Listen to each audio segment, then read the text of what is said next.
विलेपार्लेच्या जैन मंदिराबाबत आज सुनावणी होणार आहे। मंदिराचं कामकाज अधिकृत असल्याचं मंदिर ट्रस्टकडून दावा केला जातोय। सिटी सर्वे प्लॅननुसार मंदिराचं कामकाज अधिकृत असा दावा ट्रस्टकडून केला गेला आहे। मंदिर अनधिकृत असल्याचं मात्र पालिकेकडून बोललं जातंय। पालिकेकडून दावा केला जातोय। ट्रस्टने राज्य अल्पसंख्याक आयोगाकडे दाखल केलेल्या तक्रारीची आज सुनावणी होणार आहे। विलेपार्लेच्या जैन मंदिराबाबत आज सुनावणी होणार आहे। हे मंदिर पालिकेकडून पाडण्यात आलं होतं अनधिकृत सांगत। या संदर्भात दावा करत आता पालिकेने हे मंदिर पाडलं होतं। त्यानंतर आता जैन मंदिराच्या ट्रस्टकडून आता दावा केला जातोय हे मंदिर अधिकृत होतं।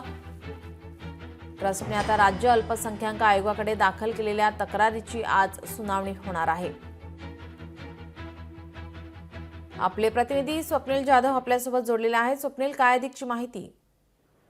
नीलम, पार्ल्यातील जे जैन मंदिर आहे त्याबद्दल सुनावणी आज पुन्हा करण्यात येणार आहे। काल सुद्धा याबद्दल सुनावणी झालेली आहे आणि जे जैन मंदिराचं जे पाडकाम आहे त्याला स्थगिती मिळवलेली आहे। तर ट्रस्ट म्हणतं जे मंदिर जे आहे ते अधिकृत आहे, महापालिका म्हणतं जे मंदिर आहे ते अधिकृत आहे। यापूर्वी सुद्धा अनेक वेळा कोर्टामध्ये महानगरपालिकेच्या बाजूने निर्णय लागला होता आणि यापूर्वी सुद्धा अनेक वेळा पालिकेकडून कोडकामासाठी तयारी करण्यात आली होती। मात्र एकूणच पालिकेने न्यायालयामध्ये 16 तारीख ही सांगितली होती। याच तारखेला पाडकाम करण्यात येईल अशा बद्दलचं सुद्धा एक माहिती दिली होती आणि त्याप्रमाणे पालिकेने 16 तारखेला या जैन मंदिरावरती हातोडा फिरवला। मात्र या ठिकाणी जैन समाजाकडून तीव्र असंतोष जो आहे तो व्यक्त करण्यात आला होता आणि यानंतर हे खरं तर काम जे आहे ते ठप्प झालेलं आहे। आज कोर्टामध्ये काय नवीन दावे केले जातात आणि नक्की कोर्टाकडून यावरती काय निर्णय घेतला जातो हे पाहणं महत्त्वाचं असेल। जी स्वप्नील, याचे अपडेट आम्ही घेतच राहू। तुर्तास धन्यवाद आपण दिलेल्या माहितीसाठी।